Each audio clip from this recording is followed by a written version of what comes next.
Well, there are currently no plans in the works to send out another round of stimulus checks. A Change.org petition is calling for $2,000 a month for adults and $1,000 per child. It's already received more than 2.5 million signatures. The lingering economic damages of the pandemic, as well as success of previous stimulus checks, begs the question, is America headed towards a universal basic income? Brad Wilcox, Senior Fellow at the Institute for Family Studies and Professor of Sociology at UVA, joins us now to discuss. Welcome. Great to be here. So have you been surprised at how fast this conversation has throttled forward?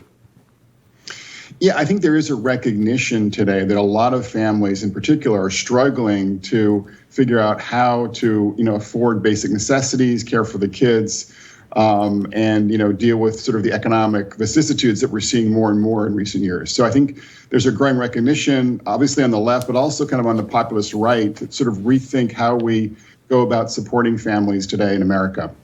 Yeah, so Brad, in your latest piece, you argue that cash payments would be more beneficial than universal childcare, with poor and working class parents preferring, quote, familist policies that loosen their dependence on work and give them more family time. Can you break that down for us? Because I think to a lot of people, that coming from a sort of right of center perspective probably sounds alien and bizarre, but can you break down what you mean when you say that?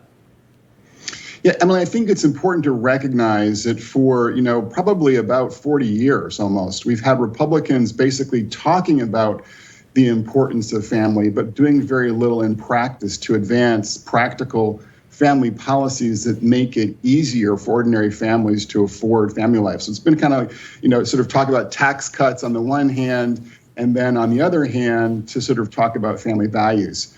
And I think that kind of older approach is no longer, sort of valid or valuable.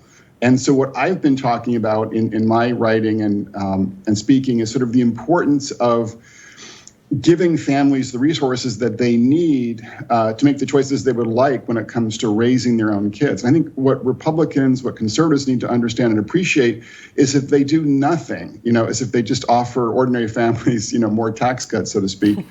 I think the progressive approach here, which is to kind of put the state in charge of the care of our young kids, will be much more popular and much more common. So, for instance, obviously Biden is proposing spending more than $400 billion on more subsidies for childcare and on public pre-K. And that's an example of a kind of a more statist approach to sort of helping ordinary families with the care of the young kids. And I would much prefer kind of giving families cash, rather than sort of more childcare, more public pre-K. And the idea here is that a majority of parents today report that they would prefer that a family member, either a parent or a grandparent or some other member of, their kin, would care for their kids. And only 18% would prefer that their kids are placed in daycare. So I think that we have to recognize that among ordinary parents out there, there's a preference for putting family members in charge of the care of our young, not putting them in some kind of, daycare facility.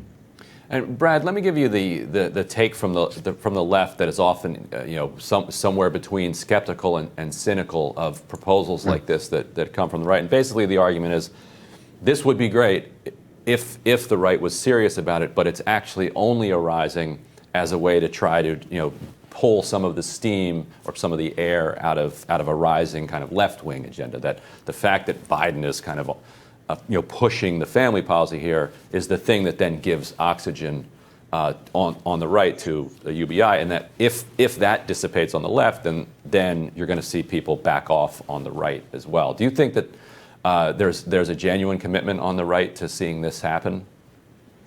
Well, I think the right's certainly divided right now, and that's a legitimate concern on your part and on the left's part more generally. And I think, many older conservatives kind of have this sort of more classic fusionist approach to policy.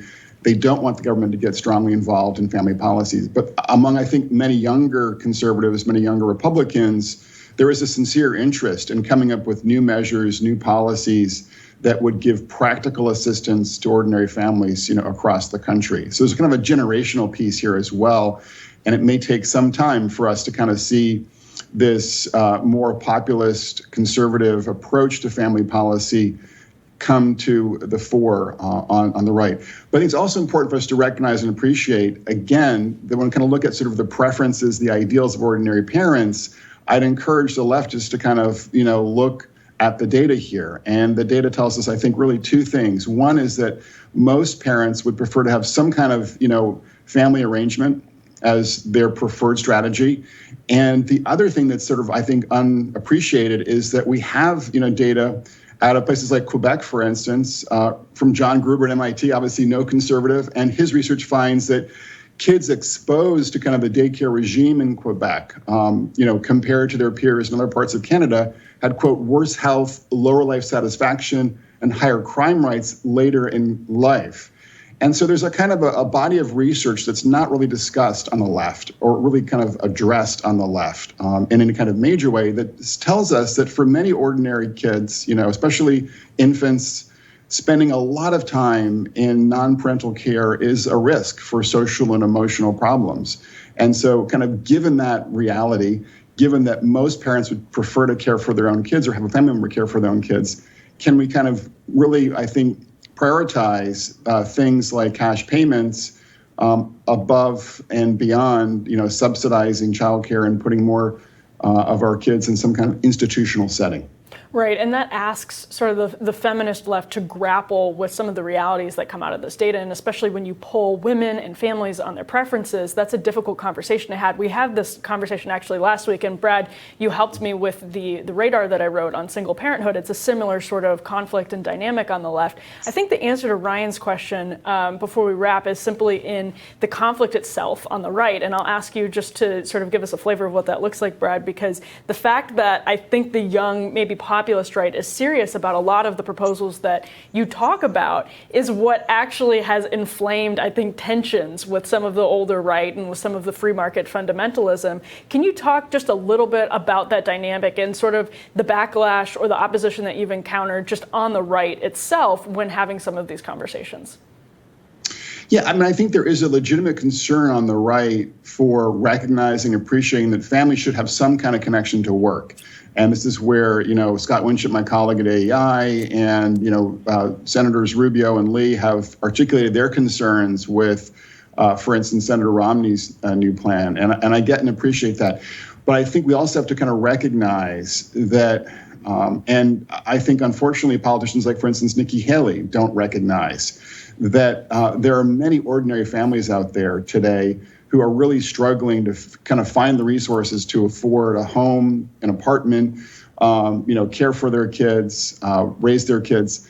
And, when Nikki Haley, for instance, writes about, Family Policy National Review, as she did, recently, all that she can kind of talk about is sort of welfare reform and poverty. There's kind of no recognition on the part of some of these older politicians or older kind of thinking politicians like, Governor Haley, that we're living in a new world. And it's not 1996. We don't have tons of young women having kids outside of marriage.